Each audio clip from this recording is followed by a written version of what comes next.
Do you have a plan in place when crisis strikes?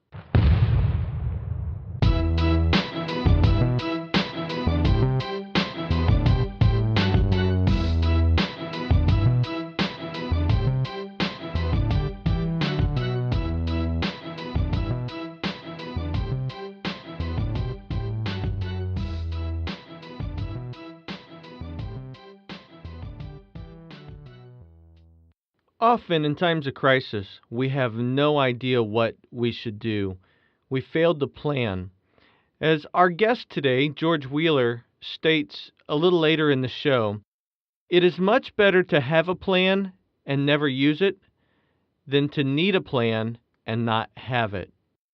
Our guest today, George Wheeler, is an internationally known security expert that is invited to speak often within Asia, within the U.S., within multiple countries, specifically in areas such as supply chain management, crisis management, with a focus on critical communication, collaborative communication, and crisis communication within organizations. George is a member of the International Crisis Room, or ICR 360, where members do share collaborative information on worldwide events when crisis takes place. George, thanks for joining us today. If you would, please tell the listening audience just a little bit about yourself. Scott, it doesn't seem like it, but I've actually been in the security industry now for 30 years. And I started off as a really young kid, 17 years of age, in the United States Air Force. And after several years of being in the Air Force, I just felt like I wanted to do more. So, I left the Air Force. I went into the private sector, and I joined contract security companies mostly. And I did pretty much everything in the security industry, everything from event security, personal protection. I worked pretty much every post you could possibly work on, contract security guards. I did training for organizations, and I was having a lot of fun actually, because I knew that in doing all of these different things in the security industry, that when I climbed the corporate ladder, I would have all that experience to draw from. And, eventually I did. And I was running a security company in Malaysia. And, kind of throughout my career, the one thing I recognized was no matter what level of an organization you were in, it was really difficult, to get information from other companies. So one of the things I've made it, especially over the last few years, kind of my mission is to help with the organizations I'm working with, to build good relationships and to really get out there, and put our names out there to help build not just collaboration, but kind of a community of trust, I guess the best way to put that. And, and now over the last 5 years, I've been doing logistics security, intelligence, and different other aspects of security, at the executive management level. So, again, in those 30 years, I've pretty much seen and done a lot, not just the United States, but I've had an opportunity to live in Turkey, spent some time in Saudi Arabia, and I spent a lot of time in Malaysia. So I've been able to do this abroad also, Scott. That's something most can't say. Now, I'm kind of curious, do you feel that security is different for each individual cultural setting, or is security regardless of where you're at? No, security is different. And it's really interesting when you go to different places, because you'll have what you would like to think were international standards, but the culture will make it very difficult to implement certain protocol for security. You'll find that in some countries, security pays so low, you're not going to get the quality of individual that you'll get, for example, in the United States at some posts. And when you're trying to accomplish the simplest tasks, it's just very difficult to do. So while you would think that the mindset of security is security no matter where you go, the execution of security is not the same everywhere you go. Kind of a curious question. It sounds like I don't know what I'm talking about, but I'm actually just interested in the topic. So security is different culturally based on where one resides. But is human nature really that different, or does human nature stay the same regardless of where one is raised and what their cultural background might actually be? That's a very interesting question and an interesting way to put it. Human nature, I think, is basically the same. I think everybody wants to do well. I think people get in the security industry because they want to make a difference. Sometimes I found people were getting in the security industry in other countries kind of because there was nothing else for them to do. They didn't really have an education and didn't require an education to be in security in those countries. But regardless, the people in the industry, I think it is in their nature to want to help people and want to do the right thing for the organization. One of the things you mentioned a moment ago was just how you've learned that communicating between others, a collaboration of communication, is a weak spot as a whole. And I think where I was driving to on that human nature aspect is I personally have been to IFSEC over there in the UK. I've been to a security trade show over in Tokyo, Japan.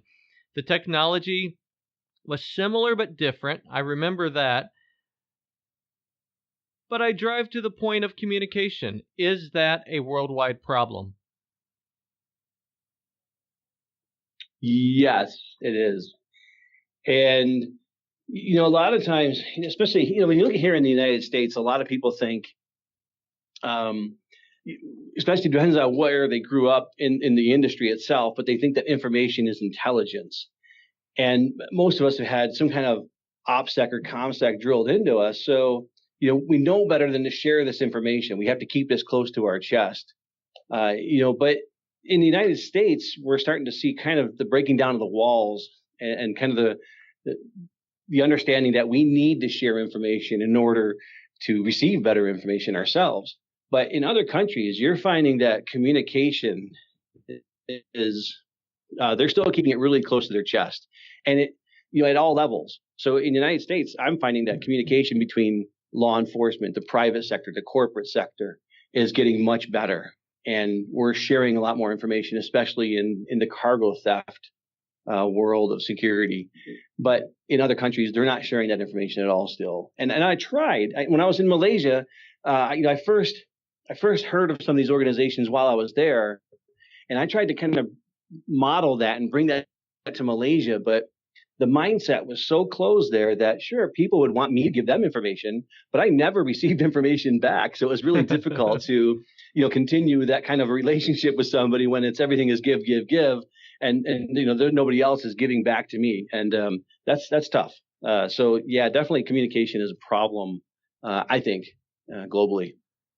And I think communication, we're talking specifically about sharing of communication in this episode.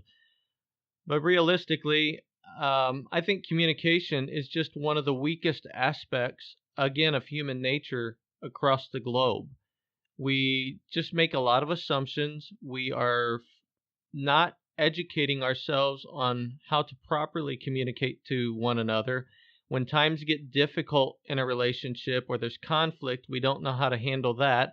And so it just seems to me that communication, as one broad word, is a very weak area for mankind as a whole. It is. And, it's funny because I took several verbal judo classes when I was in the military, and I started teaching verbal judo because I thought it was a great way for people to learn how to communicate. Now, especially if you're talking in the security world with unarmed security guards, because the only defense you have really is your presence, of course, and then after your presence, it's just how you can handle yourself, your words, and to whether or not a situation gets escalated or de-escalated was determined by your ability to communicate. Sometimes in hostile situations where somebody might be upset, and you have to try to de-escalate that. But in the security industry, there is a massive, I think, failure of trained personnel to be able to de-escalate those situations. And that's how people get hurt in workplace violence incidents. And, unfortunately, globally, I think it's even a bigger problem. At least in the U.S., we have certain courses like that, but I don't see courses like verbal judo or good communication courses really, some of the countries I've been overseas. And actually, Scott, when you look at that, I have a leadership program too, where, one of the aspects of leadership is being able to articulate. And one of the things I think that the security industry is starving for is really good leaders. And one of the weaknesses in the personnel who are coming up through the industry is having the ability to effectively communicate and articulate to their teams. I think you're spot on. And I heard a research study the other day that, when I say the other day, it's probably 6 to 9 months ago, but it had to do with a question asked to CEOs of major organizations. And what is the greatest issue you see yourself dealing with in the future? And the number one issue that came up between these CEOs that were surveyed was the soft communication skills. They're declining. People in the organization, their leaders, they no longer know how to communicate effectively to each other in a way that, again, creates collaboration, teamwork, unity, and the ability to deal with conflict when it arises. And another area where you're going to see a lot of people struggling, especially some of the personnel who've been in the industry a while, and you have these millennials that are coming into our industry, and you can't communicate with them and expect to get the same results the same way that you would communicate with somebody maybe your age. Like if you're 45, 50 years old, and you're trying to communicate with a 25, 30-year-old, and you're trying to use the exact same communication style, the communication type, and they're not going to respond to you. And a lot of people feel it's the responsibility of the person receiving the message to truly understand what you mean and how to take that message, interpret it, perceive it. But we're not continuing our education. Not enough people are. Now I read a lot, but I think a lot of people, when they come into the industry, once they learn everything, they think, well, security doesn't really change that much. So they don't continue their education. When it comes to self-development and personal improvement, that has to be ongoing, especially if you want to be an effective leader. Oh, George, you can keep me going on and on and on right now about communication and personal development, which are two of the main reasons why this podcast was developed in the first place. But unfortunately, I see the clock already. It's ticking away. Communication, I know it's important to you, specifically when it comes to collaborative communication between organizations and departments, specifically when it comes down to in a crisis situation. Can you tell me a little bit? I know this passion's led into an organization you have spearheaded called ICR 360. Can you give me a quick overview of kind of what your vision is of ICR 360? Sure. And just to make sure everybody's clear on that, I'm not a founder of ICR 360. I was the managing director and I'm on the board of advisors for them. However, ICR 360 started several years ago in like 2008. And what happened was there was a conference going on, and somewhere while this conference was going on, there was a global event, a crisis that was going on. And there were several expats in the security industry who were at this conference, and they were just kind of talking. And they realized, a lot of them had operations in that affected area where the crisis was happening, and each of them had a little bit of information. And they just, through this conversation, they kind of came up with this idea of we should start a collaboration. Back in 2008, 2009, it was more like, I guess like a board, a posting board that you would just put up information, but it morphed into what is today, the International Crisis Room 360. And that is when there's a crisis that happens somewhere in the world, having the ability to communicate with your peers and with other people in the security industry or in the crisis or the risk management industry who are on the ground or who have information and resources on the ground, so that you're getting information that I would say is really, it's more verified than getting something from social media or the mainstream media. Because even your intelligence centers around the world, whether it's and these are very good organizations, but your iJets, your Control Risk, Stratfor, they have platforms that will scour and take information off the internet. And then they have analysts who will analyze that information. But if your analysts are analyzing information that's not completely verified, or some of it may even be false, especially when we find crises like the coup in Thailand, where the media was getting false information, and social media was putting out false information to make it look like there was, that it was actually worse than it was. And people on the ground were saying, it's really not that bad here. Um, don't evacuate your expats from here because, they're they're pretty safe here in Bangkok right now, even though there's a lot of protesting going on and you hear all the bad things that are happening.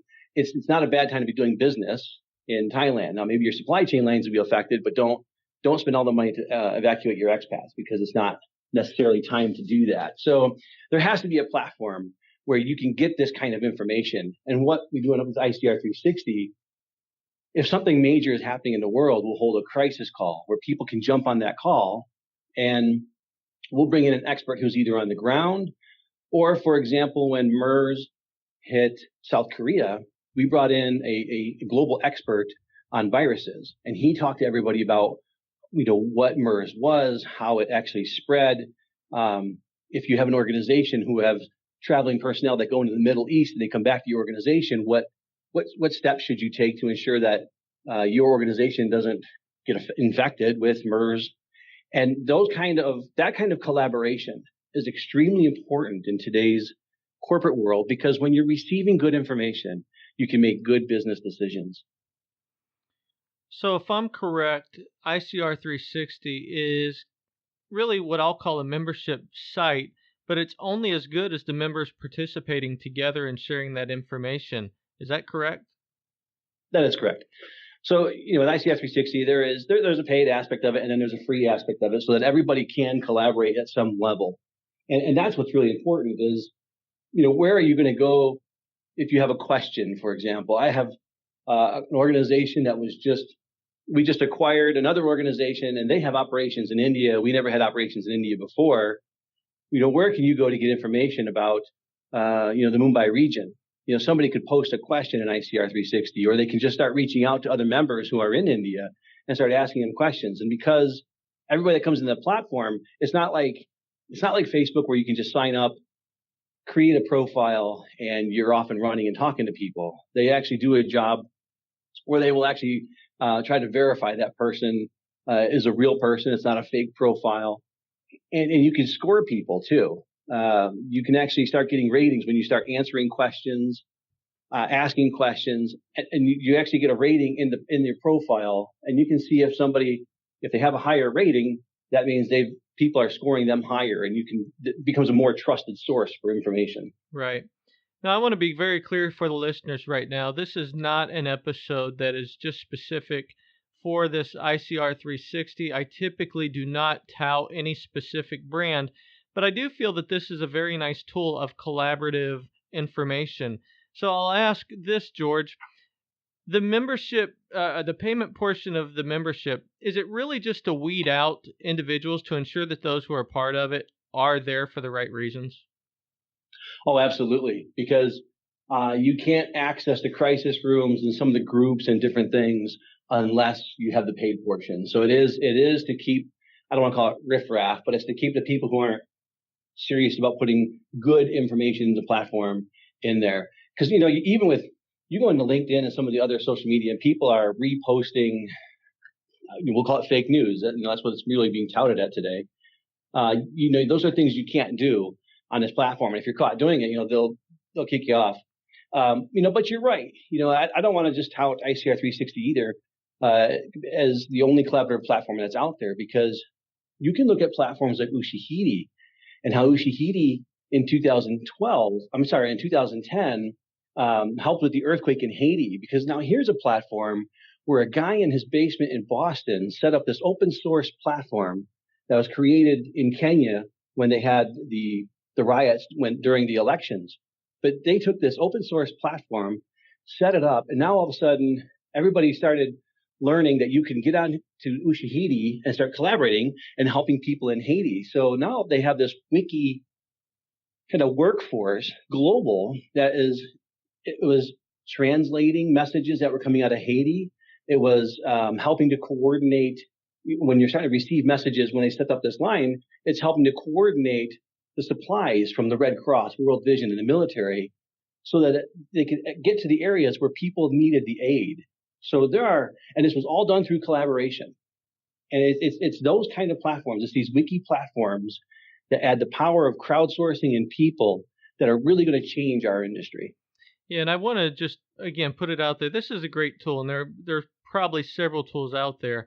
What I think is so cool about this is, let's be real, us security professionals, most of us are not extremely active when it comes to social media because of the what we deal with on a day-to-day basis. It is very difficult to communicate with others, not because we don't necessarily want to. It's just, where can I share this information safely? And so this provides that ability to do so. Let's dive a little further, though, into a crisis. Let's just pretend that there is a global crisis, and maybe we can define that here in our example.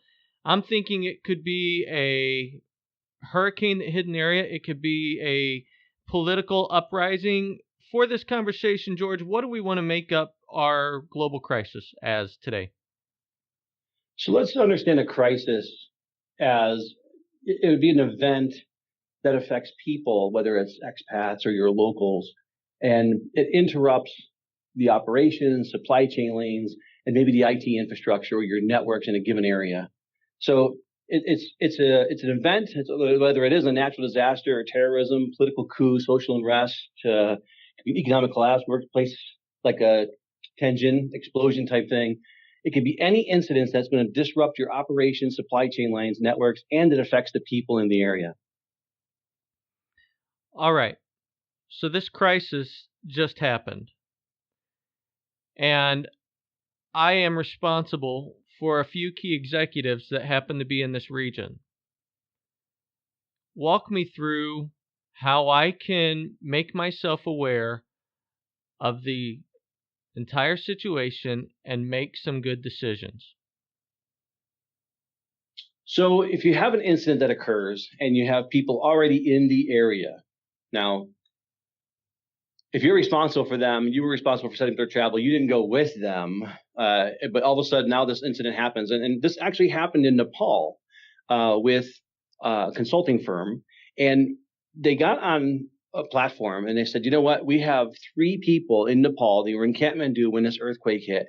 And we don't even know where to start looking for them. How do we get in touch with our personnel? So from that, I got on there and I helped them I posted, and somebody else had sent me, so I just kind of reposted this. But I sent them the numbers and locations for area hospitals, area police stations, and as World Vision and the Red Cross go in, they start setting up for aid. They will, you can actually, if you have the right contacts, you can actually go in and get their contacts too, and put that on the platform so they can actually reach out and say, okay, when somebody does it or is in a very affected area for a crisis, if they make it to one of these aid camps, they can register, and then we can help find our people. So, the number one thing you have to know is the state of your people who are in the affected area. Are they still alive? How were they affected? Can they get out of that area? How do I get them out of that area? How can I get into the area in order to extract them? So all those things you have to know. Part of this comes up with having a good plan. The number one tool you can have in any crisis is a plan. So you have to have a plan of extraction if something happens. And this is where organizations like ISOS are very good, because they will actually, if you are a member of ISOS, they can go into affected areas and bring your people out. So that's the biggest thing, is just being able to understand the state of your person or personnel who are in that area. What kind of aid you can get to them if they need it, until somebody can get there to extract them out, or provide help on the ground if you're not going to extract them. This, I have a movie reel going in my head right now as I'm sitting here dreaming up this crisis and how to get the information. The one thing that jumps into my mind, though, is if I'm sitting here as a business leader, is a realization of maybe I didn't do enough homework, and maybe I just don't even know who to call, meaning I didn't build up a network of individuals that I can even collaborate with. If you were speaking to me as a guy that is planning for some sort of executive protection detail, some sort of event, how do I build my network? Well, there are a lot of ways you can build a network. And Scott, I have to say that the number one thing you can do as a security practitioner, if you're in a position where you cross borders, especially, and you're responsible for people who are not just at your home area or your physical location, the number one thing you can do to help yourself and your company is to build a great network. And in order to build a great network, I found LinkedIn to be a great source for building network. There are a lot of professional security people on LinkedIn. Now, there's a lot of people who have fake profiles too, so you have to be careful with this. But if you do it right and you know what to look for, there are sources like LinkedIn. There are sources like, and I don't mean to keep coming back to it, but ICR360 has a good platform where there's industry events. When you go to events, I see it far too often, Scott. We kind of go back to that communication thing where people stay in their own little circle. They don't branch out. They don't try to meet other people. They don't make connections. Maybe they hand out their business card. But if you go to a convention, a security industry event, and there's law enforcement there, and then there's private security, and there's maybe other government like FBI or somebody, and then there's private sector, and you don't walk away with 50 to 25 to 50 to even more business cards of these people that you met, and you told them what you do and kind of understand how you can help each other, then you really didn't get all you could from that event. And unfortunately, more and more we're finding that organizations aren't sending people to a lot of these trainings, a lot of these conferences. And sometimes we just don't have time to go to these conferences. But there are plenty of online events, whether it's a virtual summit or webinars, things like that, when you reach out to the organizers and the different people who are putting this on, you can find that you can start building a great network. And it's really not that hard to do, but it takes effort. And it takes a lot to maintain that network, because if you get somebody to contact, eventually, if it's just apathy, they'll change their number or they'll change positions, and you got to reach out to them and they're gone. So you have to keep up with your network. So while it's not hard, a lot of people, they're just not willing to put in the effort. And that's really what it takes to build a network. So I don't have this particular episode on the calendar yet. For the listeners, this is pre-recorded. But I do know, George, that this will post before the ASIS conference in Dallas, Texas. So it's coming up shortly. I hear you say that if you do take the time to attend a conference of this, don't just spend your time in the classrooms. Don't just spend your time on the show floor. Make sure that you are talking to individuals. And maybe that is in the classroom, the guy sitting next to you. Maybe that is on the show floor, a vendor or someone you bump into in the hall. But it sounds like you're saying the most important thing you can do at these shows is actually meet new people. That's correct. Network, because I was at ASIS last year in Florida, and you'll see people with their organizations, because you can see their badges, and they're walking around with other people within their organization, and they eat lunch with people in their organization, especially if they're a vendor, kind of on that large vendor floor that they have. They're talking to people when they come up to them, but they're a lot of times they're in sales mode when that happens. But if I'm in corporate security, there is a great resource in our private security, because there's a ton of great consultants out there. There's a lot of great private security knowledge out there, not just for products and services, but people in a network that you need to know, because some of these people, they've got operations in other countries. And if you don't take the time to go down there and talk to some of them and to build those relationships and to build that network, and ASIS is a great example, because if I'm correct, it's the largest in the United States, where you're going to get the most people within the security profession who are there. And you have some really high level people that go to ASIS. And that's your opportunity to connect with those people. I tell you what I'm going to do, George. I'm going to make a commitment right now, and I will follow through with it when this particular episode does post for public consumption. With this post, I am going to write a blog of 4 or 5 ways to actually meet a new person at ASIS. And I'll go ahead and give a few. To me, I see a lot of people who eat by themselves, and when I go to take my lunch break, I purposely sit by that person. I don't know who it is. I don't know if that relationship will turn into anything, but I have the best chance of a conversation if I do that. And if you don't do it, you have zero chance. You're going to walk away from there. You would have spent the money to be at as is. You may have enjoyed and taken something away from the classes that they put on and the different speeches that they have.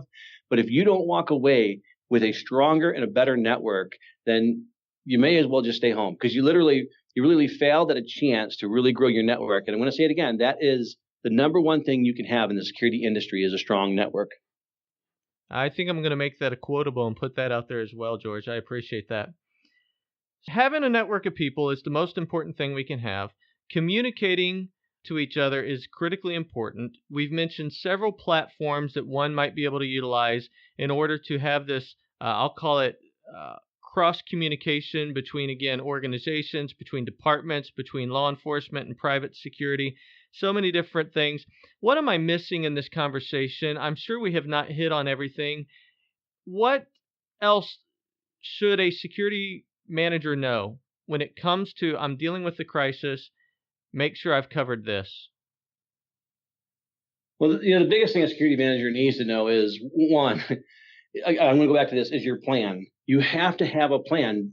But Scott, I see this so many times because I've done so many different audits on facilities where I go and I'll ask people, let me see your plan. If X happens, what is your crisis plan for X or Y? And they'll have this. They'll be so happy that they actually have it, and they'll pull out this 3-ring binder from their shelf, and there'll be dust on it. And they haven't pulled this thing out since they created it 5 years ago. It sits in there like a trophy. And truly, if they were to have a crisis, that's not the time to be reading your plan. That's not the time to be wondering what you do. Now, even worse, I suppose, is people who don't have a plan at all, because then you're kind of running around doing OJT during a crisis. And OJT is when we make the most mistakes. But it's not just having a plan, it's having the ability to execute your plan, so that everybody who is involved in that process, they know what their role is. The confusion in a crisis comes, from several different angles. But one of the biggest things that happens is people don't know what their role is in a crisis. Or every time we practice this particular crisis, Amy was in charge of X. And now all of a sudden, Amy's on vacation and the crisis happens and everybody's looking around like, well, I don't know, Amy always takes care of this.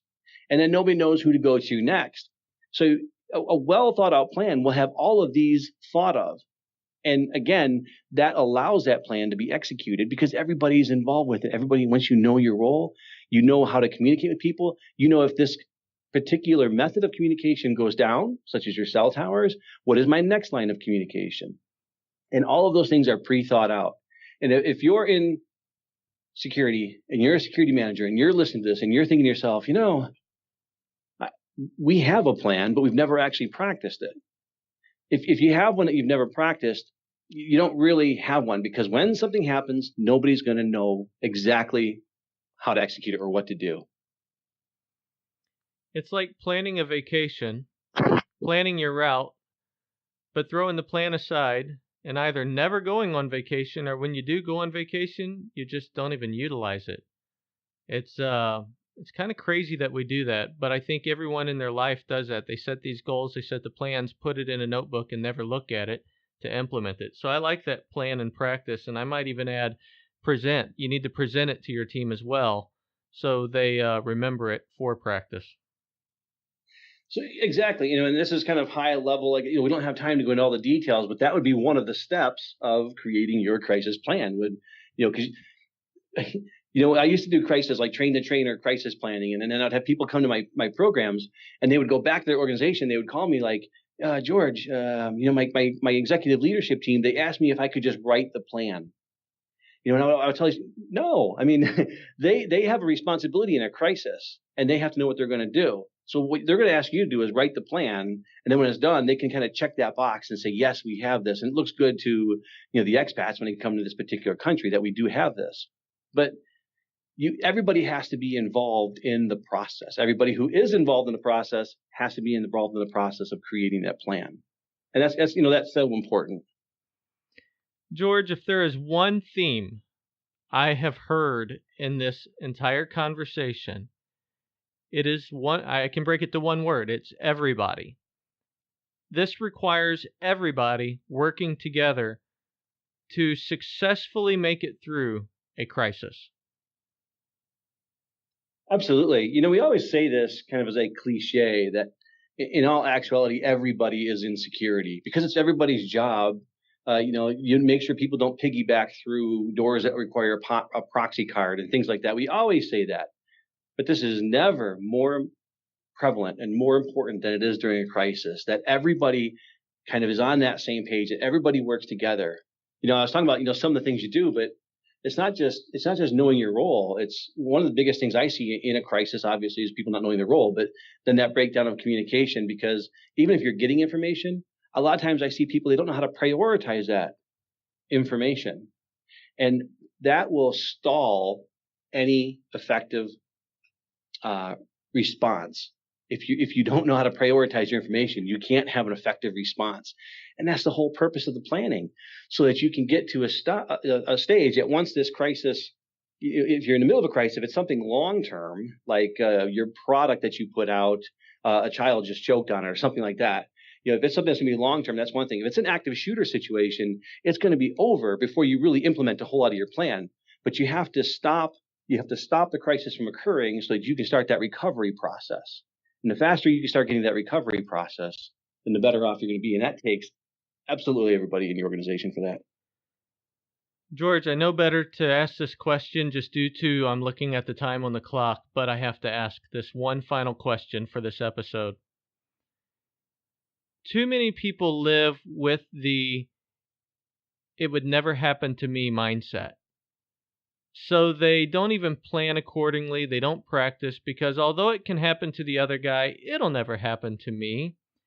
How do you overcome that? How have you found ways to overcome that with those who might have that mindset when you're interacting with them and teaching them?